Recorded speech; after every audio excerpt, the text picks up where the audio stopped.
California now, it's a big day. Our US contributor Michael Ware is going to join us. And as we speak, Michael Ware, good to see you, by the way. We've got a big meeting that's taking place right now between Joe Biden and Xi Jinping. So it was about half an hour ago that Xi Jinping rocked up and met the US president. You can't say they are besties at the moment. So what really can come out of this meeting, would you expect? Look, I think just the meeting itself is a success alone. The fact that the Chinese president and the American president have agreed to sit in the room, you know, as we've seen over the last few years, that's a big deal now. And they're going to sit down for hours and they're going to go over a whole host of issues. Now, we've all been prepared and softened to understand that we're not to expect any sort of concrete agreements or any grand developments. But the fact that these two guys are face to face is in itself alone a success. But we can also expect discussions to be had right now, not only about trade, but artificial intelligence, about the Russian war in Ukraine, and about Israel's war with Hamas.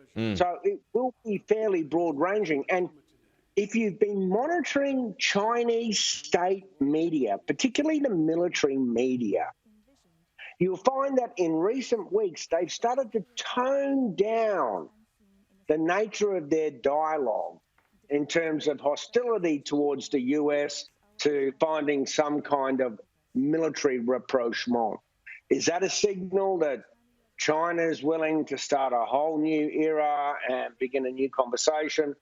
Far too soon to tell. Yeah. Let's just wait and see what happens when these two leaders are. Yeah, I mean, look, when China's not going to change course on Taiwan, right? China's not going to change course on the South China Sea. And let's say that Biden says, hey, you got to stop giving weapons to Russia.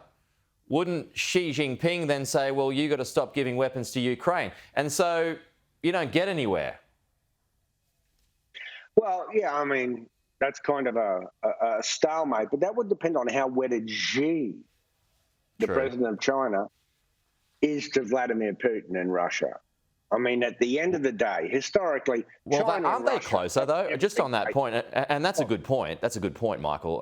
But isn't Xi Jinping closer to Vladimir Putin than he is to Joe Biden? Right now, absolutely. But historically, no. China and Russia have been historical enemies. Yeah. So this is a marriage of convenience or inconvenience, this unlimited relationship. And just how much China is supplying munitions to Russia is an unknown.